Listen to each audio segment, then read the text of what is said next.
नमस्कार मेरे प्यारे दोस्तों। मैं हूं प्राध्यापक डॉक्टर राजेंद्र रघुवीर Deshpande from Pune, Maharashtra state, India. आप सब जानते हैं कि I am MD in Ayurvedic medicine and MD in Ayurvedic physiology. For paid online consultation you can definitely WhatsApp me on 9226810630। ये आयुर्वेद एकेडमी की एक खासियत है कि ये चैनल सबके लिए और सबका चैनल है। ये स्टूडेंट्स का चैनल है, प्रोफेसर्स का चैनल है, डॉक्टर्स लोगों का चैनल है, सामान्य जन का चैनल है और पेशेंट का भी चैनल है। इस द्वारा जैसे कि ये अभी स्वस्थ वृत्त नामक सब्जेक्ट में विद्यार्थियों के लिए थर्ड ईयर बीएमएस में नॉन कम्युनिकेबल डिसीजेस में कुछ बीमारियों के बारे में चर्चा की गई है। फिलहाल डॉक्टर देशपांडे हर एक वीडियो हिंदी भाषा में अभी बना रहे हैं, क्योंकि वो जानते हैं कि बहुत सारे भारतवर्ष की ये राष्ट्रभाषा है और बहुत सारे इस भाषा का रिस्पेक्ट करते हैं और इस भाषा का वीडियो सबसे ज्यादा वायरल होता जाता है और लोगों को ज्यादा से ज्यादा ज्ञान मिल जाता है डॉक्टर देशपांडे के वीडियो के द्वारा, क्योंकि ये साइंटिफिक भी होते हैं और सरल भाषा में भी होते हैं। इसके साथ साथ एक महत्वपूर्ण चीज ऐसी है कि इसमें फालतू जो बोलते हैं ना कमेंट्स नहीं किए जाते हैं। और दूसरी एक चीज है कि ये अप एंड डाउन, मतलब कितने लाइक्स है कितने डिसलाइक्स है, इसी की वजह से बेटर लोगों में साक्षरता बढ़ाने के लिए, आरोग्य विषयक साक्षरता बढ़ाने का काम प्राध्यापक डॉक्टर देशपांडे लगातार कंसिस्टेंटली नॉन स्टॉप ज्यादातर ये 10 साल में कर रहे हैं। तो आज का जो विषय है वो भी एक जाना माना विषय है, जिसकी क्या बोलते हैं ना, सोच लोगों को कम होती है, चिंता ज्यादा होती है। इतने सारे इंसिडेंसेस हमारे आसपास में अभी चल रहे हैं कि इसको हार्ट अटैक आ गया, उसको हार्ट अटैक आ गया, ये बहुत यंग था, इतने यंग होने के बावजूद उसको हार्ट अटैक आ गया, खेल कूद करता रहा था और हार्ट अटैक आ गया, कुछ एक्सरसाइज ट्रेडमिल टेस्ट करते थे, डॉक्टर लोग कोलैप्स हो गए और हार्ट अटैक आ गया। तो ये हार्ट अटैक आने की जो अभी मतलब क्या बोलते हैं ना, स्प्रेड इतने ज्यादा हो रहा है कि लोगों को सोच रहे कि क्यों ऐसे ये हार्ट की बीमारी ज्यादा लोगों को हो रही है। इसका एक सादा सरल कारण ऐसा है कि हम हृदय की बात, हृदय के साथ संवाद खो चुके हैं। सर क्या कह रहे हैं आप? हृदय के साथ संवाद? Yes, that is true. हृदय के साथ के संवाद का मतलब होता है यू मस्ट स्पीक, अपने आप से कुछ संवाद करने की जरूरत है। अब ज्यादा आप फेसबुक पर ज्यादा रहते हैं, जो आभासी दुनिया है उसमें ज्यादा आप काम करते रहते हैं, लाखों करोड़ों आपके साथ वो मित्र जुड़ जाते हैं, फिर ऐसा कोई नहीं होता कि जिसको हम अपनी दिल की बात उसके दिल के साथ जुड़कर बता सकते हैं। तो ये हृदय की दरी बढ़ रही है, लोगों लोगों में की दरी बढ़ रही है, व्यक्तिगत रूप में जो विचारधारा है, जो कम्युनिकेशन है, उसकी गैप बढ़ रही है। और कम्युनिकेशन गैप बढ़ने से ही ये हार्ट की बीमारी ज्यादा बढ़ रही है। हृदय के साथ संवाद का मतलब होता है व्यक्ति ऐसा कभी भी नहीं सोचती कि मैं इतना सारा कारोबार करूं, फिलहाल मेरा मतलब क्या है लाइफ का, क्यों मैं जी रहा हूं, इस करने से क्या मैं अंतिमतः सुखी हो जाऊंगा, मेरे को शांति प्राप्त हो जाएगी? ऐसा तो नहीं होता। आप कितना भी कमा लो पैसा, आप कितना भी घर बार पूरा सजा लो आपका, कितनी भी आपके रिश्तेदार मतलब कुछ जोड़कर आप एकत्रित जी रहे हैं, फिलहाल ऐसा होता है कि संवाद कम हो जाता रहा है। संवाद आदमी का खुद के साथ भी कम हो गया है। ये कभी भी नहीं सोचता कि किस हद तक मैंने ये सब भागदौड़ करने की जरूरत है। हम सिर्फ बाहर की मतलब जी लेते हैं, फिर अंदर वाला जीवन जो है वो अपूर्ण ही रहता है और अंदर वाला जीवन में ही ये हार्ट आता है। तो हार्ट को कुछ कमी महसूस होने के कारण ये हार्ट अटैक आ जाता है। सर ऐसे कैसे कह रहे थे, कमी कैसी उधर? ऐसे लोग कहते कि वो फैट ज्यादा जमने से ये हो जाता है। वही मैं कह रहा हूं कि फैट क्यों आता है उधर। हार्ट अटैक का मतलब हमारी हृदय को रक्त पुरवठा होना चाहिए। हृदय तो सभी शरीर को रक्त पुरवठा करता है, सभी खून ब्रेन को देता है, लिवर को देता है, किडनी को देता है, हाथ को देता है, पैर को देता है, खून सभी जगह पर, रस रक्त संवहन बोलते हैं, ब्लड सर्कुलेशन, ये तो चालू रहता है, पंपिंग एक्शन है। Heart is the biggest pump in our heart. हमारा हृदय जो है सबसे बढ़िया पंप है हमारे शरीर में। फिलहाल ये जो पंप जन्म से लेकर मृत्यु तक चलता रहता है, अरे भैया उसी को भी कुछ जरूरत होती है, उसी को भी अन्न पान की जरूरत होती है, उसी को भी ऑक्सीजन की जरूरत होती है, उसी को भी न्यूट्रिशन की जरूरत होती है। हृदय तो पूरे शरीर को न्यूट्रिएंट्स देता है, फिर उसको कौन देगा? उसको सप्लाई करने वाला, उसको ब्लड सप्लाई करने वाला, हार्ट को सप्लाई करने वाली जो रक्त वाहिनी होती है, उसको कोरोनरी आर्टरी बोला जाता है, राइट और लेफ्ट करके। और जब ये कोरोनरी आर्टरीज में कुछ रुकावट आ जाती है, स्टॉप आ जाता है, ट्रैफिक जैम हो जाता है, तब हृदय शुरुआत में रोता है। हृदय रोता है, यस, सच्ची दिल से सुनो आप। उसका एक नाम है, लैटिन नाम है, उसका नाम है अंजाइना पेक्टोरिस। Angina pectoris. तो अंजाइना का मूल शब्द अर्थ जो है लैटिन वाला, angina is equal to I cry, I cry. और अंजाइना पेक्टोरिस, पेक्टोरिस का मतलब हृदय के जो सबोताल और हृदय के जो स्नायु है, कार्डियक मसल है, वो रोते हैं। सर क्यों रोते हैं? क्योंकि उनको ऑक्सीजन कम मिल रहा है, उनको न्यूट्रिएंट्स कम मिल रहा है। तो मतलब हृदय को रक्त पुरवठा कोरोनरी द्वारा होने वाला जो है वो बिल्कुल कम हो गया है। उसको मेडिकल में, अंग्रेजी में इस्चीमिया कहते हैं। तो अंजाइना पेक्टोरिस ये इस्चीमिया की पहली निशानी है।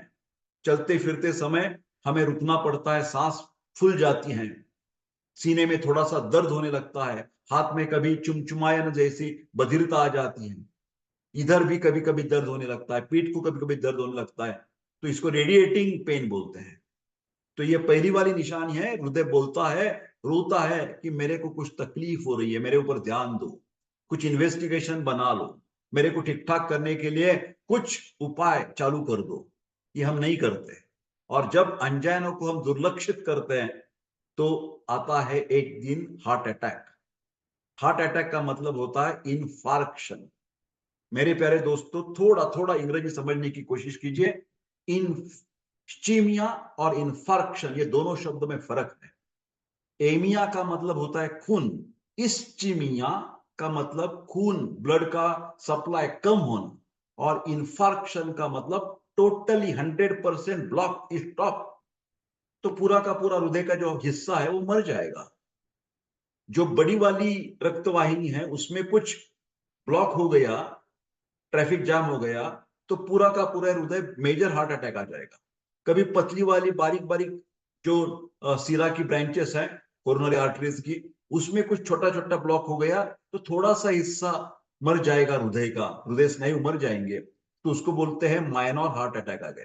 तो ये माइनर है और मेजर है। कई कई लोगों को एक ही हार्ट अटैक में चले जाते हैं, स्वर्गवासी हो जाते हैं। कई लोगों को तीसरा हार्ट अटैक है, चौथा है, ऐसे बोलते हैं। ऐसा क्यों है? क्योंकि जो हृदय की जो स्नायु है वो कितने हद तक जीवित है और कितने हद तक वो मृत हो गए, इसके ऊपर निर्भर होता है। 80% हार्ट मर गया, स्नायु मर गए, तो चला जाएगा आदमी। थोड़ा सा पार्ट डैमेज हो गया तो उसको बोलेंगे फर्स्ट माइनर हार्ट अटैक, छोटा सा हार्ट अटैक आ गया था। समझ रहे हैं थोड़ी थोड़ी बात? तो इस्चीमिया और इन्फार्क्शन ये शब्द मैंने आपको बता दिए हैं। तो ये सभी का जो मूल है, कैंसर हो या डायबिटीज हो या हमारे हार्ट अटैक हो, हार्ट की बीमारी हो, हृदय की बीमारी हो, इसका प्रमुख कारण है आदमी सोचता ही नहीं खुद के बारे में। मेरे को क्या खाना है, कैसी आदर्श जीवन शैली होनी चाहिए, कैसा खान पान होना चाहिए, कैसी तरह व्यायाम लेना चाहिए, कितने हद तक व्यायाम करना चाहिए, कौन सी सीजन में कितना करना चाहिए। हम भागदौड़ करते किस लिए करते हैं? खुद के लिए करते, पत्नी के लिए करते, बच्चे के लिए करते हैं, किसके लिए करते हैं? सब ये पता ही नहीं होता। और आखिर में जब ये सोचने की बात आती है तब तक हार्ट अटैक आ चुका होता है, तो बाकी का जीवन एकदम शांत हो जाता है। तो ऐसा नहीं होना चाहिए, हमें जागरूकता होनी चाहिए। तो इसीलिए वीडियो है। जैसे कैंसर वाला मैंने एक पहले वीडियो बनाया था, अब ये हार्ट वाला वीडियो है। तो कृपा करके वीडियो की जन जागृति लोगों तक ज्यादा से ज्यादा पहुंचने की जरूरत है। मैं आपको विनंती करता हूं हाथ जोड़कर, ये वीडियो ज्यादा से ज्यादा लोगों तक शेयर और वायरल कर दीजिए। ठीक है, एक एक करके बात सुनते हैं कि हार्ट के बारे में शास्त्रीय तरीके से, शास्त्रीय ढंग से हम क्या बातें कर सकते हैं। यहाँ पर पहले पाड़ाव में लिखा है कि coronary heart disease is also called as ischemic heart disease. यहां पर देख रहे हैं ना? तो इस्चीमिया का मतलब होता है रक्त पुरवठा कम हो जाना, और इन्फार्क्शन मतलब होता है पूरा का पूरा बंद हो जाना। ठीक है, समझ रहे बात आप? ये देखिए, डेफिनेशन देखते हैं। क्या है ये कॉर्नरी हार्ट डिसीज, जिसको शॉर्ट फॉर्म में लिखा हुआ है यहाँ पर CHD। कॉर्नरी एक रक्तवाहिनी का नाम है, जिस रक्तवाहिनी के राइट और लेफ्ट ब्रांचेस, शाखा और उपशाखा होती हैं। और उसके बाद जब हम कुछ इन्वेस्टिगेशंस करते हैं, ज्यादातर पहली शिकायत जब होती है कि हमें चलते समय सांस फूल रही है या सीने में दर्द हो रहा है, टिंगलिंग नमनेस, हाथ को कुछ चुमचुमायन और बधिरता आ रही है, चुभने जैसे होता है, तो हम पहले क्या करना चाहिए, स्ट्रेस टेस्ट करनी चाहिए। स्ट्रेस टेस्ट, ट्रेडमिल टेस्ट बोलते हैं। तो वो कर 700-800 रुपए में हो जाती है। वो हम चलते समय ही वो हमारा ECG निकालते हैं, इलेक्ट्रोकार्डियोग्राम, और कंप्यूटर पर देखकर बताते हैं कि ये देखिए वेव्स जो है ना, PQRST, इसमें से ज्यादा क्यू वेव दिखाई दे रही है, तो उसका मतलब है रक्त पुरवठा कम हो रहा है। तो रक्त पुरवठा हृदय को कम हो रहा है, तो कितना कम हो गया है और हृदय की ताकत अभी कितनी बची है। तो स्ट्रेस टेस्ट के बाद की जो इन्वेस्टिगेशन है, जो तपास है, उसको बोलते हैं 2D एको। एक तरह की सोनोग्राफी होती है, 2 डायमेंशनल एको, 2D एको की टेस्ट होती है। उसमें एक सबसे महत्वपूर्ण, आप जब रिपोर्ट देखेंगे, सर हमें क्या पता चलता है, हमें कुछ नहीं पता चलता। मेरे प्यारे दोस्तों, थोड़ा थोड़ा सीखने की कोशिश कीजिए। यहां पर एक शब्द होगा, इजेक्शन फ्रैक्शन। ये आप लिख सकते हैं, नोट्स बना सकते हैं डॉक्टर देशपांडे की लेक्चर के द्वारा। तो ये इजेक्शन फ्रैक्शन, किसी ने भी कभी भी आपको बोला क्या हो गया, स्ट्रेस टेस्ट होगी, वो बोले हो गई, क्या हो गया, नहीं बोल रहे पॉजिटिव आ रही है। तो स्ट्रेस टेस्ट पॉजिटिव का मतलब कुछ ना कुछ आपका हृदय थोड़ा सा बीमार हो गया है। कितना बीमार हो गया है, उसकी ताकत कितनी है, ये देखने के लिए 2D एको करवाते हैं। 2D एको करने से जब इजेक्शन फ्रैक्शन, जो पंप की जो एक्शन है, कम से कम 50% होनी चाहिए, 50 नंबर उधर होना चाहिए। उससे नीचे है 60, 65, 70 है तो बहुत बढ़िया है। फिर 50 से एक नंबर वो कम है, इजेक्शन फ्रैक्शन, EF कैपिटल, ये कैपिटल लेटर से अंग्रेजी वाले EF, ये 50 से कम है तो डॉक्टर बोलते हैं नहीं, अभी देखना पड़ेगा कि ये जो कॉर्नरी आर्टरीज है कितनी रुकावट है, कहां रुकावट है। तो ये देखने के लिए जो टेस्ट की जाती है उसका नाम है एंजियोग्राफी। उसके द्वारा कोरोनरी आर्टरीज में डाई डालते हैं, केमिकल डालते हैं, रंगीत द्रव्य डालते हैं, और देखते हैं कि वो द्रव्य आखिर तक हृदय पेशी तक पहुंचता है या नहीं पहुंचता है। जहां ब्लॉक हो जाएगा उसके आगे वो रुक जाएगा, जो केमिकल है उसको, जो ब्लॉक है उसको बोलते हैं थ्रोम्बोसिस। तो उसके बाद डॉक्टर लोग, हृदय रोग तज्ञ आपको समझाते हैं, इस व्यक्ति की एक वेसल डैमेज हो गई है, 2 हो गई है, 3 हो गई है, तो उसको 1 वेसल डिसीज, 2 वेसल डिसीज या 3 वेसल डिसीज कहा जाता है। जब एक ही रक्तवाहिनी को ब्लॉकेजेस हैं, 1 वेसल डिसीज, तो जरूर आप नेचुरोपैथी, आयुर्वेद, होम्योपैथी, एलोपैथी सबका सहारा ले सकते हैं। ज्यादातर आयुर्वेद के पास जब 1 वेसल डिसीज है तो तुरंत आ जाइए, हमारे पास बहुत सारे बढ़िया है कि जिसके द्वारा आपका अगला होने वाला ब्लॉकेज टल सकता है। 2 वेसल डिसीज होता है तो ज्यादातर एंजियोप्लास्टी करने की सलाह दी जाती है, मतलब उधर को स्टेंट लगाते हैं, वो जो ट्रैक बंद हुआ है वो ओपन करवाते हैं, और ओपन रखने के लिए यहाँ एक फ्लेक्सिबल नलिका, ट्यूब रखी जाती है कि फिलहाल ब्लॉक बाद में उसमें ब्लॉकेजेस न आ जाए। फिर उसके साथ साथ triple vessel disease by chance, unfortunately आपकी गलती से, हाँ, faulty lifestyle and faulty eating habits, आपकी जीवन शैली खराब होगी पूरी की पूरी। आप ज्यादा स्मोकिंग करते हैं, अल्कोहल पीते हैं, मद्यपान करते हैं, सेडेंटरी लाइफस्टाइल है, ज्यादा स्ट्रेस, बैठे जगह पर काम करते हैं, तो उसी के द्वारा क्या हो जाएगा, आपको ये ट्रिपल वेसल डिसीज जैसी शिकायत आ जाएगी। तो उसको सिर्फ और सिर्फ हार्ट सर्जरी करने से फायदा मिल सकता है, जिसको हम CABG कहते हैं। CABG, coronary artery bypass grafting. मानो कि ये जो रक्तवाहिनी है कॉर्नरी आर्टरीज, और यहां पर मेरा एक ब्लॉक है, समझ रहे हैं ना बात। तो क्या करते हैं डॉक्टर लोग कि एक अलग वाली बारीक कैपिलरी लेते हैं, और यहाँ बीच में ब्लॉक है, यहाँ पर देखिए, यहाँ पर ब्लॉक है ना, तो क्या करेंगे, इधर से एक वेसल डालेंगे और एक इधर से चालू कर देंगे, और इसका डायरेक्ट यहाँ पर जोड़ देंगे, इधर से लेकर यहाँ पर। ये जो बीच वाला ब्लॉक है उसको बाईपास करते हैं, तो इसी के लिए उसको बाईपास सर्जरी बोला जाता है। क्या करते हैं, बाईपास, मतलब जो ब्लॉक है उसको छोड़कर अलग रास्ते से निकल जाएंगे, जैसे हमारे ट्रैफिक जैम होता है ना, जहां पर ट्रैफिक जाम जिस चौक में है उस स्क्वायर को छोड़कर हम अलग रास्ते से निकल जाते हैं हमारी डेस्टिनेशन के ऊपर। तो यही यहाँ पर होता है। तो फिलहाल ये करने के बाद भी जब तक आप अपना जो जीवन शैली है, खाने पीने की आदत है, वो छोड़ते नहीं, तब तक ये बार बार होता रहेगा और कभी कभार हार्ट अटैक जोर से आ सकता है। तो कृपा करके अपनी जीवन शैली सुधारित करनी चाहिए, खान पान सुधारित करना चाहिए। मत सिंपल सी चीज है।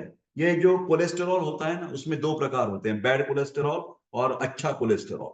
तो ये बैड कोलेस्टेरॉल जिसको एलडीएल कहा जाता है, लो डेंसिटी लाइपोप्रोटीन, या VLDL, very low density lipoprotein, ये हम चेक करवा सकते हैं। एक 6 महीने के बाद, एक साल में, जब आपकी उम्र ज्यादा है, आप सेडेंटरी लाइफस्टाइल है, आप स्मोकिंग करते हैं, अल्कोहल पीते हैं, ज्यादा फैटी चीज का सेवन ज्यादा करते हैं, पिज्जा ज्यादा खाते हैं, तो इस लोगों ने हर साल में कम से कम एक बार लिपिड प्रोफाइल की टेस्ट करनी ही करनी है। तो लिपिड प्रोफाइल करने के लिए क्या करेंगे? 14 घंटे का फास्टिंग करना पड़ता है। रात को 8 बजे खाना है और दूसरे दिन 8 बजे तक कुछ भी नहीं खाना। पानी पी सकते हैं आप, चाय नहीं पीना, ब्रेकफास्ट नहीं करना है, बिस्कुट्स नहीं खाना है, चाय नहीं पीना है, और लैब में जाकर आपका खून देना है, सिर्फ खून देना है। खून की जांच शाम तक रिपोर्ट मिल जाएगा। उसमें आप कोलेस्टेरॉल की जो लेवल है वो 200 मिलीग्राम परसेंट से नीचे होनी चाहिए। ट्राइग्लिसराइड्स की लेवल जो है तो 150 मिलीग्राम परसेंट से कम होनी चाहिए। इससे नहीं है तो इसको बोलते हैं डिसलिपिडेमिया। ये होते ही आप तुरंत नजदीक वाले वैद्य के पास या आयुर्वेद एकेडमी के पास आ सकते हैं, और जो बिगाड़ा हुआ जो तंत्र है वो आप दुरुस्त कर सकते हैं आहार विहार और औषधि के द्वारा। आयुर्वेद की त्रिसूत्री हमेशा ध्यान में रखिए। आप मेरे को चिट्ठी लेकर कमेंट में मत पूछिए सर इसके लिए दवा बताइए, ऐसे कभी भी नहीं होता, किसी भी बीमारी में नहीं होता। आपको सच्ची दवा चाहिए तो केस टेकिंग, पेड कंसल्टेशन लेने की बहुत जरूरत है। वहां सवाल जवाब होते हैं, कितनी उम्र है, कितने दिन से तकलीफ हो रही है, पहले आप कुछ दवा पानी कर रहे हैं, आपके लाइफस्टाइल के पूरी की पूरी जानकारी, खान पान क्या होता है, सब पूछ लेंगे और उसके बाद ही आपको अच्छी तरह से सलाह दे सकते हैं। ठीक है, coming back to our CHD, बहुत बार जाते जाते जो इंफॉर्मेशन देने को मेरे जी कहता है वो हर वक्त दे सकता है, या ऐसा मेरा काम नहीं है कि सिर्फ सामने वाला जो है वो पढ़ के आपको बता देना, ऐसा नहीं है। जो हमारा अनुभव है, जो हमारा ज्ञान है, वो देने की मैं कोशिश करता हूं, और इसके साथ साथ ये रेफरेंस के लिए मैं देता हूं। यहाँ पर देखिए कि impairment of the heart function, हमारा हृदय का कार्य खराब हो गया। क्यों बिगड़ गया? इनएडिक्वेट ब्लड फ्लो, यहाँ पर हृदय को खुद को रक्त पुरोठा अच्छी तरह से नहीं हो रहा है, ऑक्सीजन नहीं मिल रहा है, न्यूट्रिएंट्स नहीं मिल रहे हैं। ठीक है, तो ये ऑब्स्ट्रक्शन क्यों आ जाता है कॉर्नरी सर्कुलेशन में? तो बहुत बार यहाँ कुछ थ्रोम्बोसिस बन जाता है, ये फ्लेक्स निकल आते हैं कोलेस्टेरॉल के।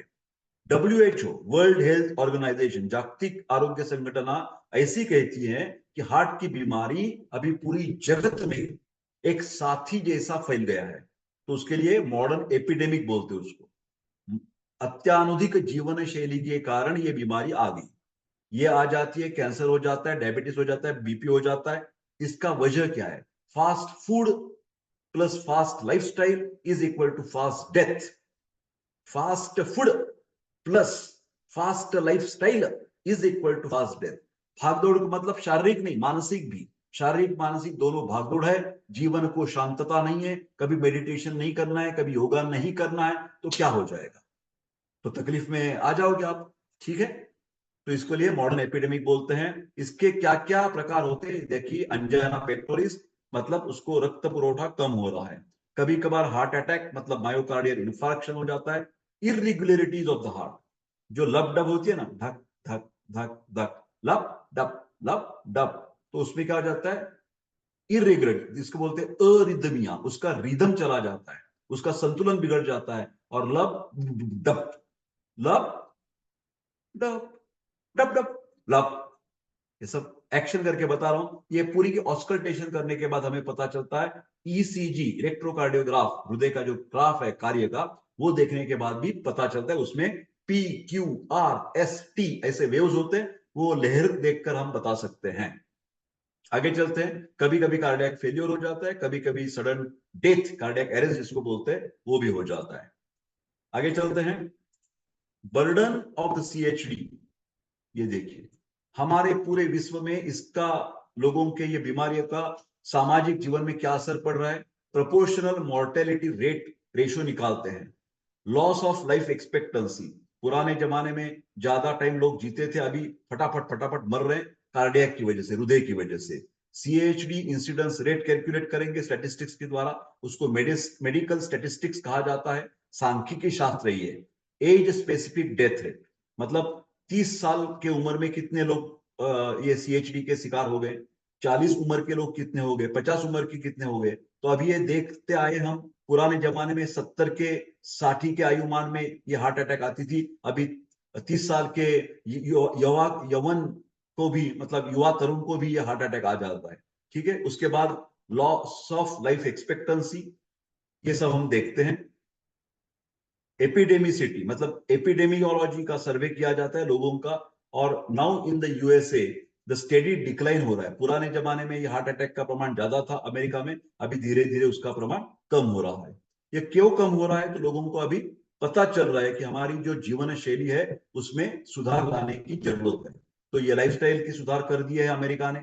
आयुर्वेद का प्रचार प्रसार यूरोप और अमेरिका में बहुत ज्यादा हो गया है। हमारी, मैं खुद 1993 टू 2014 20 साल तक America, Switzerland, Germany, Italy, Spain में जाता था। ये टूरिस्ट की वजह से नहीं, आयुर्वेद कंसल्टेंट की तरफ से। और उसमें ये सब लोगों को जानकारी अभी भी लोग दे रहे हैं, अभी भी जा रहे हैं। तो ये सब होने का फायदा ऐसा हो रहा है कि वो लोगों ने अपने आप में सुधार लाया है। वो लोग रिस्क फैक्टर जो होते हैं, ज्यादा फैटी सब्सटेंसेस खाना, सेडेंटरी बैठा बैठा व्यवसाय, व्यायाम न करना, मेडिटेशन न करना, ये सब दुरुस्त किया है और उससे उनको फायदा मिल गया है। यहाँ पर एक प्रोजेक्ट है, वेरी इंटरेस्टिंग नाम है उसका, एक लड़की का नाम जैसा है, मोनिका। हाँ, मोनिका, ये प्रोजेक्ट क्या हो गया है? Multinational monitoring of the trends and determinants in cardiovascular diseases, इसका पूर्ण नाम। WHO, जागतिक आरोग्य संगठन, एक प्रोजेक्ट है उसका, ये कोई लड़की वगैरह नहीं है। फिर नाम क्या है? मोनिका। जैसे हमारी बॉलीवुड में एक गाना था, मेरे को याद है, मोनिका, ज्यादा नहीं कहता। लोग बोलेंगे सर क्या कह रहे हो, इतने बढ़िया डॉक्टर है और ऐसे गाते फिरते कुछ सिखा रहे हैं, ऐसा नहीं ठीक होगा। तो उधर ही मैं ठहर जाता हूँ। फिलहाल उसका देखिए, एम का मतलब है मल्टीनेशनल, पूरे सारे इंडिया में क्या है, जापान में, जर्मनी में क्या है, इसका मल्टीनेशनल निरीक्षण किया जाता है, क्या चल रहा है, मतलब कितने लोग अफेक्ट हो रहे हैं, कितने लोगों की लाइफस्टाइल खराब है, कितने लोगों का खान पान खराब है। और उसकी वजह से हम निश्चित करवा लेते कि ये हार्ट की बीमारी के लिए 1 2 3 4 5, ये 5 कारण बहुत महत्वपूर्ण है। ओके, ये प्रोजेक्ट के द्वारा, मोनी का प्रोजेक्ट, ये स्टूडेंट्स के लिए काम आप है। जैसे एंट्रेंस एग्जामिनेशन हो जाती है AIPGET, तो उसमें ये क्वेश्चंस पूछे जाते हैं कि ये मोनी का प्रोजेक्ट कौन सी बीमारी के लिए है, चाहे मतलब कैंसर के लिए है, एड्स के लिए है, या हार्ट के लिए। तो आपको बताना पड़ेगा कि मोनी का is the name of the project with relation to the CHD, coronary heart disease के लिए। इसके द्वारा ये भी देखा जाता है कि कौन सा उसका प्रमाण कम ज्यादा हो रहा है अलग अलग कंट्रियों में। Highest coronary mortality is seen in the present in the European region, इसका प्रमाण यूरोप में ज्यादा है, followed by South East Asia, मतलब इंडिया वाली कंट्री। ठीक है, rates in the southern Europe, मतलब इटली और फ्रांस, ये बहुत कम प्रमाण देखा गया है। उसके बाद India, CHD is the most important cause of the death, भारतवर्ष में इसका महत्व बहुत ही ज्यादा है।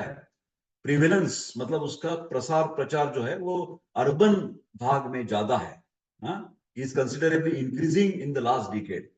गत 10 साल में हमारी शहरी इलाके में ये हार्ट अटैक का प्रमाण ज्यादा दिखाई दे रहा है, क्योंकि हम आर्टिफिशियल या यूरोपियन लाइफस्टाइल से जी रहे हैं। ये होने के लिए कौन सी घटक जिम्मेदार हैं, हम ये टाल सकते हैं। जैसे कि उसमें दो प्रकार के कारण होते हैं, एक को बोलते हैं नॉन मॉडिफिएबल, जो हम बदल नहीं सकेंगे, अपने हाथ में, अपने बस की बात नहीं, और दूसरे होते हैं मॉडिफिएबल, मतलब वो हम बदल सकते हैं। नॉन मॉडिफिएबल फैक्टर्स हैं एज, हमारी जो एज है वो एज है, जेंडर ये तो बदल नहीं सकते, फैमिली हिस्ट्री, मेरे पिता को आ गया है अभी हार्ट अटैक, ऐसा जब है तो ये हिस्ट्री में चेंज नहीं कर सकता। जेनेटिक फैक्टर्स, जो माता पिता के द्वारा मेरे पास आ गए हैं, पर्सनैलिटी, ये थोड़ी बहुत संस्कार के द्वारा बदल सकते हैं हम। थोड़ी बेटा ए टाइप की पर्सनैलिटी है, भागदौड़ करने वाली, तो वो थोड़ा थोड़ा हम चेंज करवा सकते हैं हमारी ट्रेनिंग की वजह से। हाँ, हम सिखा सकते हैं कि कैसा मेडिटेशन करना है, कैसा दुरुस्त करना है ये मन के भागदौड़। ठीक है, मॉडिफिएबल, फिलहाल जो दुरुस्त कर सकते हैं, बिल्कुल टाल सकते हैं। ऐसे फैक्टर्स भी हैं हार्ट डिसीज प्रिवेंट करने के लिए, प्रतिबंध लगाने के लिए। तो पहले तो स्मोकर्स हैं तो तुरंत धूम्रपान बंद कर दो, तुरंत बंद कर दो, immediate stop it. Then smoking है, तंबाकू का सेवन है, हाई ब्लड प्रेशर है, तो कोशिश कीजिए कि 100% वो नॉर्मल रहेगा, चाहे वो खान पान की सुधार की वजह से, जीवन शैली की सुधार की वजह से, और टैबलेट लेने की वजह से। फिर ब्लड प्रेशर कंट्रोल में रखने की आपकी जिम्मेदारी, वो आप कर सकते हैं। एलिवेटेड सीरम कोलेस्टेरॉल दुरुस्त कर सकते हैं, बिल्कुल नॉर्मल आ सकता है कोलेस्टेरॉल, कोई चिंता की बात नहीं है। और परसिस्टेंट लोअर रख सकते हैं। डायबिटीज 100% काबू में रख सकते हैं। डायबिटीज होने वाली बात नहीं है, होकर वो कंट्रोल में हो तो कोई दिक्कत नहीं है। हमेशा फास्टिंग ब्लड शुगर जो है वो 80 to 120 मिलीग्राम परसेंट होनी चाहिए। पोस्ट प्रांडियल, खाना खाने के बाद की जो रक्त की शर्करा है, वो 80 to 140 मिलीग्राम परसेंट उसमें होनी चाहिए। वो चाहे आपकी जीवन शैली के हिसाब से, डाइट के हिसाब से, और इंसुलिन, टैबलेट, आयुर्वेदिक दवा, इसके साथ आप कंट्रोल कर सकते हैं। ओबेसिटी, वजन को आपको कम करने में क्या दिक्कत है, बिल्कुल आराम से कम कर सकते हैं। उसकी द्वारा हार्ट अटैक प्रिवेंट हो सकता है। सेडेंटरी हैबिट्स, हर रोज कुछ ना कुछ तो व्यायाम कीजिए। कम से कम 45 मिनट्स का वॉकिंग तो करना की जरूरत है हर एक को। स्ट्रेस कम करना चाहिए, ये तो आसान चीज है। स्ट्रेस शांत, ओम शांति शांति शांति। बिल्कुल कमेंट बॉक्स में अटैक करेंगे मेरे ऊपर, सर क्या कहते हैं स्ट्रेस कम करना आसान है। हाँ, सबसे बड़ी दिक्कत है वो मेरे को। फिजिकल फिटनेस तो बढ़ा सकता हूँ, मेंटल फिटनेस बढ़ाने की मेरे को कैसा समझ में नहीं आ रहा। मेरे को इतने सारे प्रॉब्लम्स है सर, कैसे सॉल्व करूंगा मैं। आ जाइए पेड कंसल्टेशन के लिए, हाँ व्हाट्सएप कर सकते हैं आप बिल्कुल, या थोड़ी थोड़ी गाइडेंस हम दे सकते हैं। आगे चलते हैं, ये एक एक करके देखेंगे। अभी हर एक कारण हार्ट से जुड़ा हुआ है तो उसकी बात करेंगे।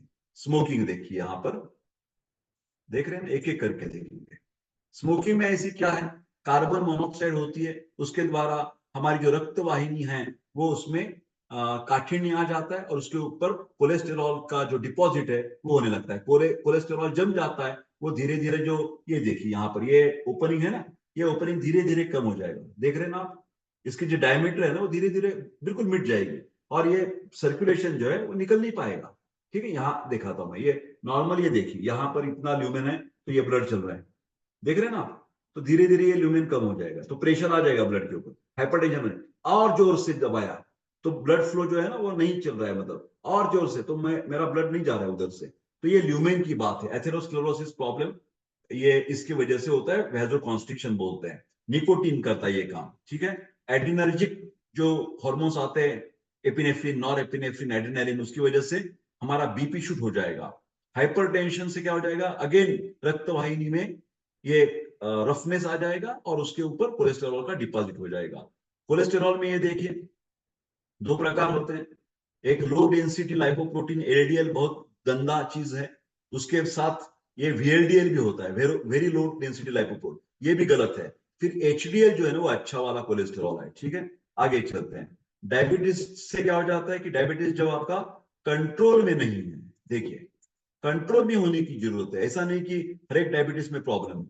जो डायबिटीज कंट्रोल में नहीं है, उसी वजह से ये हार्ट वाली बीमारी, उसका प्रमाण 3 टाइम्स बढ़ जाएगा। हाँ, 30 टाइम्स, 3 टाइम्स, मतलब ट्रिपल इसकी पॉसिबिलिटी बढ़ जाएगी। जेनेटिक फैक्टर, फैमिली हिस्ट्री तो हम बदल नहीं सकेंगे, तो उनके लिए ज्यादातर जिनकी पास फैमिली हिस्ट्री है, उन्होंने बाकी के फैक्टर्स से बचना चाहिए। मतलब स्मोकिंग नहीं करना चाहिए, ड्रिंकिंग नहीं, अल्कोहल नहीं लेना चाहिए, सेडेंटरी लाइफस्टाइल नहीं चाहिए। ये सब दुरुस्त करेंगे तो फैमिली से होगा तो भी आपको हार्ट अटैक नहीं आएगा। फिजिकल एक्टिविटी, सेडेंटरी लाइफस्टाइल से ज्यादा धोखा है। रेगुलर फिजिकल एक्सरसाइज हमें करना पड़ेगा। यहां पर देखिए हार्मोन्स, हाइपर इस्ट्रोजेनेमिया, जब इस्ट्रोजन का प्रमाण बहुत ज्यादा होता है तो भी ये प्रॉब्लम्स बढ़ सकते हैं हाइपरटेंशन के बगैर। आगे चलते हैं। कॉन्ट्रासेप्टिव एक बहुत बढ़िया रीजन है। महिला वर्ग जो ओरल कॉन्ट्रासेप्टिव, गर्भ निरोधक गोलियां ले रही हैं, उन्होंने डॉक्टर की सहायता से ही वो लेनी चाहिए। ज्यादातर जिनका एज ज्यादा बढ़ रहा है, 30 है, 35 है, उन्होंने तो ये कॉन्ट्रासेप्टिव पिल्स जितना कम लेंगे उतना फायदेमंद है। ज्यादा कॉन्ट्रासेप्टिव पिल, ज्यादा risk of obesity, diabetes, cancer and also heart attack. Okay, cigarette तो मैंने अभी बता दिया, अल्कोहल भी बता दिया है। टाइप ए पर्सनैलिटी, यहां पर देखिए टाइप ए पर्सनैलिटी का मतलब क्या हो जाता है, उनके मन में हमेशा एक स्पर्धात्मक विचार रहता है, हाँ कंपटीशन रहती है, और ये ज्यादा एग्रेसिव बन जाते हैं, एक्साइटेड हो जाते हैं। तो ये नहीं होने की जरूरत है। रेस्टलेसनेस आ जाता है उनके मन में, अस्वस्थता, हॉस्टिलिटी आ जाती है और एक प्रकार की बहुत जल्दबाजी होती है, कब ये करूं कब वे करूं, मल्टीटास्किंग जॉब वो लेते हैं और एक ठीक तरह से नहीं कर पाते। इम्पेशंस होता है उनका स्वभाव में, अधीरता आतुरता होती है, ज्यादातर शांति शांति शांति नहीं होती। They are more prone to CAD, उनको हार्ट अटैक आने की संभावना ज्यादा है। तो आपको मन शांति देने के लिए, सत्व गुण का बढ़ावा देने के लिए खान पान में ज्यादा तीखी तेजी नहीं खानी चाहिए और ज्यादातर मेडिटेशन का सराव करना चाहिए, ओम मंत्र का चैंटिंग करना चाहिए। और कुछ ऐसी चीजें हैं कि जैसे कि हमारी खान पान में फाइबर ज्यादा रहेंगे तो बेहतरीन है। फिलहाल सुक्रोज और सॉफ्ट वाटर, इसका भी कुछ रिलेशन, कुछ संशोधक बोलते हैं कि इसका भी रिलेशन हार्ट अटैक से है, वो 100% प्रूव नहीं हुआ है। अभी देखेंगे प्रिवेंशन कैसे करेंगे। हमें हार्ट अटैक नहीं चाहिए, हार्ट अटैक नहीं चाहिए तो क्या क्या कर सकते हैं। पहले तो कर सकते हैं कि पॉपुलेशन स्ट्रेटेजी, इसमें एक आता है कि कृपा करके वीडियो वायरल कर दें, जनमानस में सज्ञानता बढ़नी चाहिए आरोग्य विषय के बारे में। तो रिस्क फैक्टर लोगों को बताने की जरूरत है। तो हमारी जो फॉल्टी लाइफस्टाइल है, हम हमारी जीवन शैली गलत तरीके से जी रहे हैं तो उनको दुरुस्त करना चाहिए। डाइटरी चेंजेस, खान पान में बदलाव लाना चाहिए, उसमें फैट इंटेक जो है वो बहुत कम होना चाहिए, फैट और कार्बोहाइड्रेट बहुत कम होने चाहिए। Increase in the complex carbohydrate consumption, like the vegetables, fruits लेने चाहिए, होल ग्रेन्स लेने चाहिए और लेग्यूम्स लेने चाहिए। अल्कोहल बिल्कुल नहीं लेना चाहिए और सॉल्ट इंटेक जो है उसका भी, मतलब नमक जो खाते हैं उसका प्रमाण भी संतुलित होना चाहिए। ज्यादा नमक खाएंगे तो ब्लड प्रेशर बढ़ेगा, ब्लड प्रेशर बढ़ेगा तो हार्ट अटैक की संभावना बढ़ जाएगी। आपको ब्लड प्रेशर है तो उसको दुरुस्त करने से भी हार्ट अटैक आने की संभावना कम हो जाती है। ये देखिए यहां पर लिखा है कि स्मॉल डिडक्शन, थोड़ा थोड़ा बीपी जो है ना वो कंट्रोल में लाते रहिए। नॉर्मल तो आपको मालूम है 120/80, 120 का मतलब होता है systolic blood pressure, that is the maximum pressure exerted by the heart. और जो 80 होता है वो डायस्टोलिक का ब्लड प्रेशर होता है। तो ज्यादातर हाइपरटेंशन में नीचे वाला अंक बहुत ज्यादा मायने रखता है। 80 का हमेशा जो नंबर है वो 90 हो गया तो उसको बोलेंगे माइल्ड हाइपरटेंशन। ठीक है, वो जो नीचे वाला बोल रहा हूं मैं, नीचे वाला अंक 100 हो गया तो उसको मॉडरेट हाइपरटेंशन बोलते हैं। और सदा सर्वदा 120, नीचे वाला उसका, ऊपर वाला तो 160 हो जाएगा, नीचे वाला 120 हो गया तो that is a severe type of the hypertension, you must admit in the hospital. Okay, आगे चलते हैं। हाई रिस्क स्ट्रेटेजी, जो लोगों को ज्यादा प्रॉब्लम्स है उन लोगों की तरफ ज्यादा ध्यान देने की जरूरत है। यहां पर लिखा है, देखिए यहां पर हाई रिस्क स्ट्रेटेजी। तो पहले हमें कौन सी व्यक्तियों में कितने धोखा करने वाली चीजें हैं ये मालूमात करने की जरूरत है। मतलब हम सर्वे करेंगे, हमारे डॉक्टर्स लोगों के हमेशा रिकॉर्ड रहता है कंप्यूटर के ऊपर कि कितने मेरे पेशेंट्स को ब्लड प्रेशर ज्यादा है, कितने कोलेस्टेरॉल के लेवल ज्यादा है। तो हमारी घर में भी ये हम नोट कर सकते हैं। उसके साथ साथ स्मोकिंग करने वाले कितने हैं, कितने फैमिलीज में ये माता पिता या ग्रैंडफादर ग्रैंडमदर को ये प्रॉब्लम है, दादा दादी को diabetes, obesity, young women with oral contraceptive, इन सब के ऊपर हम ज्यादा ध्यान देते हैं और ये चीजें दुरुस्त करने की कोशिश करते हैं। Identifying the risk factor and then advising to stop the smoking, stop the alcohol. Nicotine बंद करने के लिए अभी कुछ खास प्रकार की चिंगम मिलते हैं, उसके द्वारा भी एक ट्रिक होती है, कौशल्य होता है, वो डॉक्टर लोगों के साथ समझ कर ये करना चाहिए। Secondary prevention to prevent the recurrence and progression, मतलब ऐसा मानो कि आपको हार्ट अटैक, मतलब कोरोनरी ब्लॉकेजेस हैं, तो ये उसका जो प्रोग्रेस होने वाला है वो हम कैसे रुका सकते हैं। तो रीवेस्कुलराइजेशन, जैसे मैंने पहले कहा कि बाईपास सर्जरी बता दिया था ना, इससे इधर जोड़ दिया मैंने, तो उसको बोलते हैं CABG। ये एक ऑपरेशन है, coronary artery bypass grafting. Percutaneous transluminal coronary angioplasty, इसका भी जिक्र मैंने पहले किया था कि इसके द्वारा कितने वेसल्स डैमेज है इसका हमें पता चल सकता है। उसके बाद आता है कि patients with unacceptable symptoms in spite of medical therapy, मतलब उनके लक्षण कम नहीं हो रहे हैं तो, और किन लोगों को ये CABG बाईपास सर्जरी करनी पड़ती है, इसका हिसाब किताब हमने सामने रखा है कि जिनको लक्षण कम नहीं हो रही है, पहले वाला गट है। दूसरे लोगों को जिसके लेफ्ट मेन मेन जो होती है लेफ्ट वाली कॉर्नरी आर्टरी, उसका 50% से ज्यादा ब्लॉकेजेस है। Patient with triple vessel disease, 3 शाखा उसकी बर्बाद हो गई है। और पोस्ट मायोकार्डियल इंफार्क्शन, उसके बाद भी उनको अंजाइना की तकलीफ, मतलब चलते समय सांस फूल जाना या दर्द हो जाना, अनकंफर्टेबल फीलिंग होना, ये हो सकता है। आगे चलते हैं, रिस्क फैक्टर। ये देखिए, शायद ये तो बहुत सारी बातें मैंने कही थी, एक आखिर वाले 2 मिनट में आपको ये बताना चाहता हूं कि हार्ट अटैक आने के बाद उसको पहचाने कैसे। बहुत सारे लोगों का एक क्वेश्चन होता है कि सर कैसे पहचाने कि इस व्यक्ति को अभी हार्ट अटैक आ गया। तो एक 2-3 चीजें आपको मालूमात करने की जरूरत है। पहले वाला व्यक्ति ऐसा नहीं है कि 100% बुढ़ापे वाला हो जाएगा, कभी कभी यंगस्टर भी हो जाता है। तो एकाएक वो बिल्कुल शांत हो गया, मतलब अस्वस्थ हो गया, शांत तक नहीं, अस्वस्थ हो गया। जो भी काम कर रहा है, बैठ रहा है, पेपर न्यूज कर रहा है, टीवी पर देख रहा है, या भागदौड़ कर रहा है, खेल कूद कर रहा है, कुछ भी कर रहा है, फिर एकाएक वो कोलैप्स हो गया। और सबसे महत्वपूर्ण, जब बोलने लायक है वो बोल सकता है, तो बोलेगा मैं, मेरे को कुछ समझ में आ रहा है, इतना जोर जोर से भी नहीं बोलूंगा, मैं एक्शन करके दिखाता हूं। क्या हो रहा है दादाजी, क्या हो रहा है? कुछ अलग सा लग रहा है मेरे को, इधर इधर ऐसा, ऐसा लग रहा है मेरे को, सीने में दर्द हो रहा है। हाँ, ये जब सीने में दर्द होने की बात होती है ना, तो लोगों को एक मिसअंडरस्टैंडिंग है, गलतफहमी है। हमारी हार्ट तो ये हम दिखा देते हैं यहाँ बाएं बाजू में, फिर जो हार्ट अटैक जब आ जाता है, दर्द होता है, तो ये बाएं बाजू में नहीं होता, ये बीच में होता है, बीच में। ध्यान से सुनिए मैं क्या कह रहा हूं, बीच में, जिसको बोलते हैं रिट्रोस्टर्नल, या बीच में हड्डी है मेरी, उसका नाम है स्टर्नम। उसके पिछले वाले बाजू में चोकिंग फीलिंग होता है, जैसे कि किसी ने मेरा उधर उस पार्ट को दबा दिया है, तो उसको बोलते हैं चोकिंग फीलिंग। वो मुट्ठी ऐसा करके बताते हैं, मेरे को यहां पर कुछ ऐसा लग रहा है मेरे को पीछे वाले बाजू में, बीच में, बाएं बाजू में नहीं। बाएं बाजू में और जोर जोर से उठा उठा कर बोल रहा है कि मेरे को यहां देखिए heart attack, doctor heart attack, देखिए देखिए कितना दर्द है। वो हार्ट अटैक नहीं होता। जिसको हार्ट अटैक आता है, इतना जोर जोर से चिल्ला नहीं सकता, वो अस्वस्थ हो जाता है, डल हो जाता है, मतलब। और सबसे महत्वपूर्ण चीज, उसको बिल्कुल बहुत सारा पसीना आ जाता है, बहुत ज्यादा पसीना। अभी देखो, आप बोलेंगे डॉक्टर साहब आपको भी पसीना लग रहा है, वो नहीं, वो गर्मी की वजह से लग रहा है, मैंने फैन बंद कर दिया है, क्योंकि वो माइक अभी नहीं है मेरे पास, तो फैन की आवाज आ जाएंगे आपके लिए, तो मैंने वैसे ही धूप में भी मैं कर रहा हूं ये शूटिंग। तो ये इससे, मतलब ये ग्रीष्म ऋतु चल रहा है, समर सीजन है, तो थोड़ा बहुत पसीना तो नॉर्मल है, फैन नहीं चल रहा है, एसी नहीं है, तो कई कबार बिल्कुल ये कंडीशंस नहीं है। विंटर का सीजन है, रेनी सीजन है, फिलहाल उस व्यक्ति को पूरे ट्रेंच हो जाते हैं, जो कपड़े गारमेंट्स है ना, उसके ऊपर शर्ट है, पायजामा है, जो भी चीजें हैं, लेडीज है, ब्लाउज है, साड़ी है, कुर्ता है, सब चीजें में बहुत गीली हो जाती है, इतना पसीना आ जाता है। तो बहुत पसीना आना और सीने में अस्वस्थता आ जाना, रिट्रोस्टर्नल बीच में, और कभी कभार यहां दर्द होने लगता है बाएं हाथ में, कभी कभार पीठ में दर्द होने लगता है, कभी कभार यहां भी दर्द होने लगता है जबड़े में। तो ये सब रेडिएटिंग पेन बोलते हैं उसको।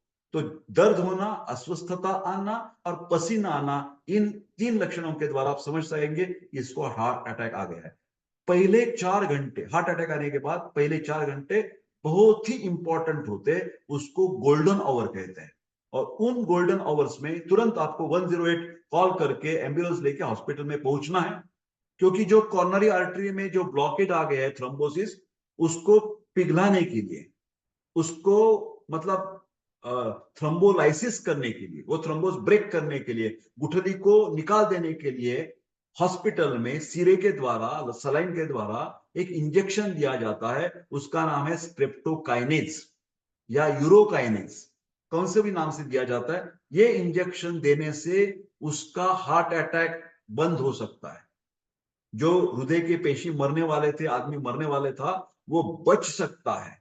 सिर्फ आपको जितना जल्दी हो सके उतना हॉस्पिटल में उसको पहुंचाना है, ये पहली बात। दूसरी बात, कभी भी हार्ट अटैक की संभावना है, पॉसिबिलिटी है, आशंका है मन में, तो उस व्यक्ति को घूमना फिरना मना है, घूमना फिरना मना है। मतलब वैसा हार्ट अटैक आने के बाद वो बोलेगा जरा ज्यादा कड़क महतारा है, वो बोलेगा नहीं चलो चलो हॉस्पिटल में जाएंगे पैदल। हाँ, क्या कितनी गलत चीज है, बिल्कुल नहीं करना ऐसा। उसको कंप्लीट एम्बुलेंस में या हमारी कार में या रिक्शा में पूरा लेटाकर, जितना लेटाकर ले जा सकते हैं, उसकी मूवमेंट कम होनी चाहिए। चाहे वो बोलेगा कि मेरे को टॉयलेट पे जाना है, तो उसी जगह पर कुछ हो सकती है तो सुविधा दे देना। उसको टट्टी को जाने के लिए अच्छा नहीं है, उधर ज्यादा हार्ट अटैक जोर से आ जाएगा, मर जाएगा। तो जितना कम मूवमेंट हो जाएगी हार्ट अटैक के बाद की बात मैं कर रहा हूं, तो उतना अच्छा है। लेटा कर स्ट्रेचर पर डालकर हॉस्पिटल में जाकर स्टेप्टोकाइनेस इंजेक्शन लगवा दिया तो बच जाएगा। आपको आदमी को बचाना है, ध्यान से सुनिए। तो ये बातें ज्यादा से ज्यादा जितना कर सकता था उतनी कर दी है। बाद में और कुछ आपको आशंका है तो कमेंट बॉक्स में लिखिए, जरूर उसका उत्तर मैं दे दूंगा। आगे चलते थोड़ा सा डिस्कशन कर रहे, ये इसका डिस्कशन पहले हो चुका है। ये रोमैटिक हार्ट डिसीज मैंने बातें जब आमवाद पढ़ा रहा था उस टाइम एक आमवाद का वीडियो में उसमें रोमैटिक हार्ट डिसीज के बारे में चर्चा की है। उसको रोमैटिक फीवर भी कहते हैं। एक बार एक रिवीजन की तरह से मैं उसके ऊपर देखता हूं, जितना जल्दी हो सके उतना धीरे धीरे करके ये टॉपिक आपके सामने फिलहाल प्रस्तुत करता हूं, क्योंकि इसमें भी एक हृदय की ही बीमारी बताई गई है, रोमैटिक हार्ट डिसीज। इसका बेसिक रीजन है रोमैटिक फीवर, और रोमैटिक फीवर एक संधिवात की बीमारी है। ये ओरिजिनली हार्ट का प्रॉब्लम नहीं है, ओरिजिनली जोड़ों का प्रॉब्लम है।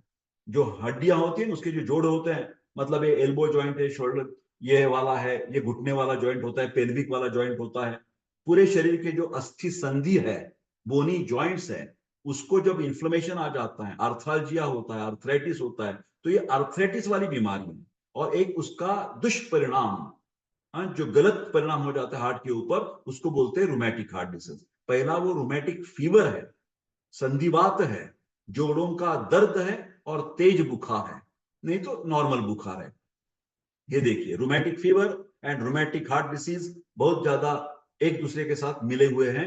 Rheumatic fever is a febrile disease, बुखार वाली चीज है।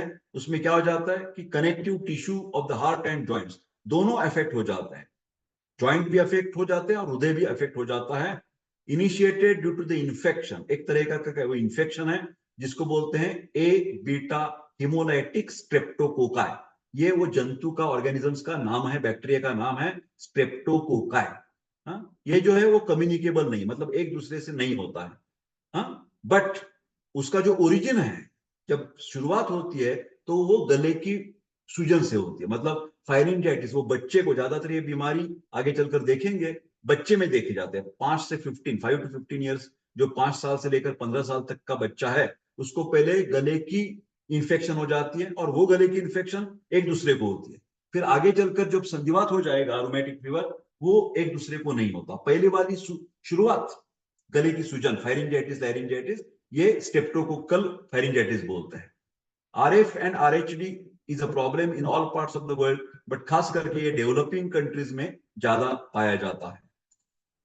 ये देखिए आरएचडी इज प्रिवेलेंट, कितना होता है, 7 in 1000। देखिए 5 से 15 साल के बच्चे को इतने हद तक ये हो सकता है। ये देखिए एपिडेमियोलॉजी, इसका एजेंट क्या है, ऑनसेट, इसकी शुरुआत कैसी होती है, वो स्टेप्टोकोकल इन्फेक्शन कैसे होती है।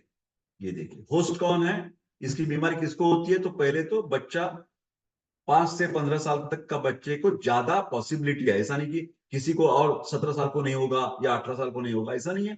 5 से 15 इज एवरेज रेंज। ये और किसके साथ ये बीमारी जुड़ जाती है, पॉवर्टी के साथ, जहां ज्यादातर गरीबी है, लोग क्राउडेड प्लेसेस में रहते हैं, और जो अस्वच्छता है, अनक्लीनलीनेस है, उधर इंफेक्शन के चांसेस ज्यादा होते हैं। ठीक है, over crowding, poor housing condition, उनकी घर की जो रचना है वो भी चिपक चिपक कर उसके सब घर आसपास होते हैं। इनएडिक्वेट हेल्थ सर्विसेज, वहां पर ज्यादा डिस्पेंसरी, गवर्नमेंट हॉस्पिटल्स नहीं होते, डॉक्टर्स लोग नहीं होते। लो लेवल ऑफ अवेयरनेस, लोगों को पता ही नहीं है कि ये बीमारी इतनी खतरनाक है, कि ये बच्चे को, सांधे को, जॉइंट्स को दर्द करने वाली शिकायत उसको जब शादीशुदा हो जाएगा तो उसको हार्ट को भी तकलीफ पहुंचाने वाली है। ये लोगों को पता नहीं है। तो इसलिए ये इस प्रकार का संधिवात का ज्ञान हरेक को देने की हरेक की जिम्मेदारी बनती है। ठीक है, तो हाई रिस्क ग्रुप जिनमें ज्यादा पाया जाता है, तो वो ज्यादा बच्चे स्कूल में जाते होते हैं। हाँ, शालेय स्तर पर 5 से लेकर 15 साल तक ये हो जाता है। क्लिनिकल फीचर्स, उसके लक्षण क्या क्या मिलेंगे आपको, यहां पर लिखे हुए हैं। पहला तो बुखार है। बुखार क्या होता है, बहुत ज्यादा उधर भी पसीना आ जाता है, और ये जो बुखार है ज्यादातर ज्यादा टाइम वो रह सकता है, और बार बार पुनः पुनः वो आ जाता है। पॉलीआर्थराइटिस इसका एक महत्वपूर्ण लक्षण है, सिर्फ एक जॉइंट इफेक्ट नहीं करता, पूरे शरीर के पूरे बोनी जॉइंट्स इफेक्ट हो जाते हैं 90% पेशेंट में। ज्यादातर इसमें बड़े बड़े जो जॉइंट्स हैं, जैसे कि एंकल का जॉइंट है, एल्बो जॉइंट है यहाँ वाला, नी जॉइंट है घुटने वाला, रिस्ट जॉइंट है, ये सब इफेक्ट हो जाते हैं। ज्यादातर ये अंगुली के जॉइंट्स नहीं इफेक्ट होते, वो रूमेटॉइड आर्थराइटिस में इफेक्ट होते हैं, ठीक है। तो ये कभी कभार अपने आप ठीक भी हो सकते हैं, कभी कभार ये ज्यादा टाइम तक उसका पेन और दर्द चालू रहता है। और एक लक्षण उसमें है कि फ्लिटिंग आर्थराइटिस, ये बहुत इंपॉर्टेंट है। आयुर्वेद ने भी आमवाद बताते समय संचारी संधि वेदना बताया है। मतलब उसको पहले घुटने में दर्द होगा, बाद एक 2-4 दिन के बाद शोल्डर में दर्द होगा, वो कम हो जाने के बाद एल्बो में दर्द होगा, तो एक छोड़कर दूसरा जॉइंट जो है, संधि जो है, वो इफेक्ट करके वो आगे आगे चलता रहेगा। तो फ्लिटिंग और माइग्रेटरी आर्थराइटिस ये बहुत खास लक्षण है ये रूमेटिक फीवर का। उसके बाद जॉइंट में कुछ डिफॉर्मिटी विकृति नहीं रहती, फिर आप उन लोगों में, उस बच्चे में आगे चलकर कार्डाइटिस हो सकता है। कार्डाइटिस का मतलब होता है हृदय में सूजन होना। ये देखिए 70% बच्चे में आगे चलकर ये बीमारी हो सकती है। उसमें कैसे पहचानेंगे? टैकीकार्डिया, मतलब पल्स रेट बहुत ज्यादा हो जाता है। टैकीकार्डिया का मतलब ये नॉर्मल 70 to 80 होता है, उससे ज्यादा 100, 110 हो सकता है। उसके बाद कार्डियक मरमर, जब हम डॉक्टर लोग उसकी सीने में स्टेथोस्कोप लगाकर हृदय का आवाज देखते हैं, तो उसमें नॉर्मली लब डब ऐसा होना चाहिए, फिर इसमें लब डब, लब डब ऐसा कुछ बीच में अलग सा आवाज आ जाता है, उसको मरमर बोलते हैं। मर का मतलब होता है विकृत हृदय ध्वनि। विकृत हृदय ध्वनि को मरमर कहा जाता है। कभी कभार जब हम उसका सोनोग्राफी करेंगे, 2D एको करेंगे, तो कार्डियक जो चेंबर्स है उसकी एनलार्जमेंट दिखाई देती है, जैसे left ventricular hypertrophy, right ventricular hypertrophy. इसका निदान ईसीजी के द्वारा भी हो सकता है। उसके बाद ईसीजी में एवी ब्लॉक जो इलेक्ट्रिकल सर्किट होता है, उसमें कुछ मतलब बिगाड़ नजर में आ जाएगा। इसका अलग एक लक्षण है रूमेटिक फीवर का, नोड्यूल्स, गांठ आ जाती है। ये कहाँ होती है? स्किन, चमड़ी के नीचे होती है। और कब आ जाती है? 4 वीक्स आफ्टर द ऑनसेट, बुखार के बाद 1 महीने के बाद ये छोटी छोटी नोड्यूल्स आ जाती है। ये छोटी होती है, उसमें दर्द नहीं होता और नॉन टेंडर होती है, मतलब हाथ लगाया तो भी कुछ मतलब पेन, दर्द नहीं होता, और ये अपने आप चला भी जाते हैं। ब्रेन इन्वॉल्वमेंट, बहुत सारे, very rarely this disease can affect your brain, and then there will be ऐसे जर्की मूवमेंट्स होते हैं, हाथ पग में ऐसे कुछ थरथराहट महसूस होती है कभी कभार। आगे चलते हैं। डायग्नोसिस, ये देखिए मेजर मैनिफेस्टेशन कौन से होती है? कार्डाइटिस, पॉलीआर्थराइटिस, कोरिया, कोरिया का मतलब जैसे मैंने कहा ना, ट्रेमर्स आ जाते हैं, एरिथीमा मार्जिनेटम, सबक्यूटेनियस नोड्यूल का मैंने जिक्र किया था। माइनर में क्या क्या है? क्लिनिकल फीवर है, बुखार है, और बहुत ज्यादा जॉइंट्स हमारे अफेक्ट हो गए हैं। और लेबोरेटरी में जब हम खून की जांच करवाते हैं, तो उसमें ये जो टेस्ट है ESR बोला जाता है, एरिथ्रोसाइट सेडिमेंटेशन रेट, इसमें ज्यादा बढ़ावा आ जाता है। और WBC काउंट, जो सफेद पेशी है, उसका प्रमाण भी बढ़ जाता है। इसका प्रिवेंशन कैसे करेंगे हम? पहले तो ये अटैक हमें प्रिवेंट करना है, तो ये पहले पेनिसिलिन का एक इंजेक्शन बेहतरीन है उसके लिए। जब भी फेरेंजाइटिस का अटैक आ जाता है, तो उनको तुरंत ये इंजेक्शन देने की जरूरत है। इंट्रामस्कुलर दिया जाता है, 1.2 मिलियन, यहां पर लिखा है, देखिए यहां पर पेनिसिलिन का इंजेक्शन की बात चल रही है। बेंजेथाइन पेनिसिलिन देते हैं एडल्ट्स के लिए, और बच्चों के लिए सिर्फ 60,000 यूनिट्स बच्चों के लिए दिया जाता है।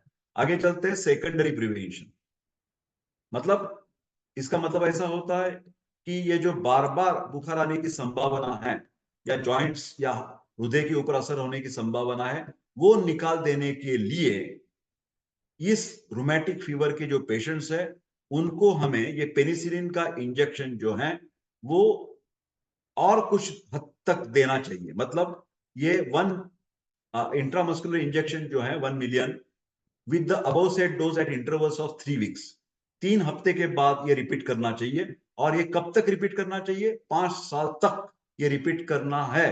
ध्यान से सुनिए, तभी आपको हार्ट की बीमारी नहीं होगी। ये कर सकते हैं, नहीं तो मानो कि अभी उस बच्चे का पहला अटैक 13 साल की उम्र में आ गया, या 14 साल के होते ही आ गया रूमेटिक फीवर, तो 14, 15, 16, 17, 18, है ना, 15 साल की उम्र में आ गया तो 15, 16, 17, 18, तो जब तक 18 ईयर्स कंप्लीट नहीं होते तब तक ही इंजेक्शन देना है। मतलब जो भी पहला आने वाला है, एक तो 5 साल तक दे सकते हैं, फिर ऐसा है कि 5 साल की जरूरत नहीं, 18 ईयर्स कंप्लीट हो गए तो स्टॉप करना है इंजेक्शन। फिलहाल पेनिसिलिन का इंजेक्शन ज्यादा टाइम देना पड़ता है जब हमें चाहते हैं कि रोमैटिक फीवर का असर हमारी हृदय के ऊपर न हो, तो ये हमें परहेज रखना पड़ेगा। ठीक है, तो इससे क्या हो जाता है, in the patients of carditis, मतलब जिसमें भी माइट्रल वाल्व इफेक्ट हो गई है, treatment should be given 10 years after the last attack. सांधे दुखी जब होती है, आर्थराइटिस होता है, उसके अटैक के बाद 10 साल तक ये आपको ट्रीटमेंट चालू रखनी पड़ेगी हृदय को बचाने के लिए, at least until the 25 years of age, whichever longer, मतलब 10 साल दे सकते हैं या नहीं तो 25 years तक ये दे सकते हैं। इसके साथ साथ नॉन मेडिकल मेजर्स, मतलब दवा पानी के अलावा भी कुछ चीजें हमें करने की जरूरत है, उसको बोलते हैं नॉन मेडिकल उपाय। क्या क्या करेंगे उसका, तो पहले प्रिवेंट और कंट्रोल ऑफ रोमैटिक फीवर, हमें कंट्रोल करना है संधिवात। तो लिविंग कंडीशन, जो जीवन शैली है, उसमें सुधार लाना पड़ेगा। ब्रेकिंग द पॉवर्टी, गरीबी दूर करनी पड़ेगी लोगों के पास, क्योंकि एक दुष्ट चक्र बन जाता है। गरीबी के कारण क्राउडेड प्लेसेस पर रहते हैं, दवा पानी अच्छे नहीं करते, पेनिसिलिन का इंजेक्शन लगवाते नहीं है, तो डिसीज आ जाता है। डिसीज आने से अगेन उसका पैसा खर्च हो जाता है, पॉवर्टी में चले जाते हैं। तो एक प्रकार का ये दुष्ट चक्र हमें भेदना पड़ेगा। उन लोगों को गवर्नमेंट हॉस्पिटल्स में बिल्कुल भेजने की जरूरत है। Improvement in the socio economical conditions, आर्थिक संरचना में सुधार लाना चाहिए। उसके बाद prevalence of RHD in school children from periodic surveys, ज्यादा से ज्यादा सर्वे करने से पता लग जाएगा कि कौन सी बच्चे को फायरिंजाइटिस का अभी अटैक आ गया, तो उसको तुरंत घर बिठाना है, उसको स्कूल में नहीं भेजना है, क्योंकि क्या हो जाएगा, एक दूसरे से वो फैल जाएगा बीमारी जो है। ठीक है, तो मेरे प्यारे दोस्तों, आज इस वीडियो में मैंने दो महत्वपूर्ण हृदय मतलब हार्ट के बारे में चर्चा की। इस एक का नाम था कोरोनरी हार्ट डिसीज, इसको इस्चेमिक हार्ट डिसीज भी कहते हैं, जिसको AHD कहा जाता है। ठीक है, आयुर्वेद ने भी बहुत सारी दवा पानी हार्ट के बारे में बताई है, उसमें से सर्वश्रेष्ठ जो हमारी दवा होती है उसका नाम है अर्जुन। ये अर्जुन की साल जो होती है, बार्क, उसका इस्तेमाल हम ज्यादा करते हैं, उसका चूर्ण का इस्तेमाल करते हैं। अर्जुन घनवटी बाजार में मिलती है। उसके साथ साथ अर्जुन क्षीरपाक नाम की एक दवा हम घर पर बना सकते हैं। अर्जुन की छाल और उसके साथ उसका कोर्स पाउडर लाते हैं। 1 चम्मच पाउडर लेना है, उसमें 1 कप पानी डालना है और 1 कप दूध डालना है। ये सब उबालना है। पानी उबाल के जब दूध बचेगा तो वो दूध मतलब फिल्टर करके वो दूध पीना है। हर रोज ये दूध पीने से हमारी हृदय की जो ताकत है, जिसका इजेक्शन फ्रैक्शन 50 से कम है, ये अर्जुन क्षीरपाक लेने से उसमें जरूर आपको फायदा मिल सकता है। उसके साथ मानो तो बहुत सारी मेडिसिन मैं आपको बता सकता हूँ, एक दो और नाम मैं आपके सामने प्रस्तुत करूंगा। एक का नाम है मृग श्रृंग भस्म। तो ये मृग श्रृंग भस्म भी हार्ट कार्डियक टॉनिक माना गया है। उसका भी मार्केट में टैबलेट फॉर्म में भी ये मिल सकता है, पाउडर फॉर्म में भी मिल सकता है। उसके बाद एक हृदयार्णव रस नाम की एक टैबलेट होती है, हृदयार्णव रस, तो ये भी टैबलेट हम हार्ट पेशेंट्स को देते हैं। उसके बाद जिसको मेंटल पीस चाहिए, मेंटल स्ट्रेस ज्यादा है, तो आपके लिए मैं आयुर्वेद रसशाला पुणे, इनका एक प्रोडक्ट है जिसका नाम है प्रशम। ये प्रशम लिक्विड फॉर्म में भी अवेलेबल है और प्रशम की टैबलेट भी अवेलेबल है। ये रात सोते टाइम पानी मिलाकर 2 चम्मच आप हर रोज ले सकते हैं, कम से कम 1 महीना। नहीं लेना है तो आप टैबलेट भी लग सकते हैं, 2 गोलियां रात को सोने के टाइम प्रशम लेने से आपका मन थोड़ा धीरे धीरे करके शांत होने की संभावना है, हो सकता है। उसके साथ आप योगासना कर सकते हैं, सूर्य नमस्कार कर सकते हैं। हर रोज कम से कम 45 मिनट्स तक वॉक आपको जरूर करना पड़ेगा।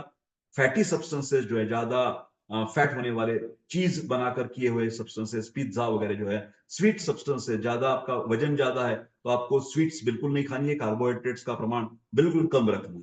तो मेरे प्यारे दोस्तों, आप इस वीडियो को लोगों को साक्षरता बढ़ाने के लिए ज्यादा से ज्यादा प्रसारित करें, ऐसी मैं आपको हाथ जोड़कर विनंती करता हूं। और चैनल भी सब्सक्राइब कीजिए, इसी के द्वारा ऐसी ही अच्छी अच्छी वीडियो आपको देखने को जरूर मिल सकती है। बहुत बहुत धन्यवाद, मिलते हैं अगले वीडियो में। तब तक स्वस्थ रहे और खुश रहे। धन्यवाद।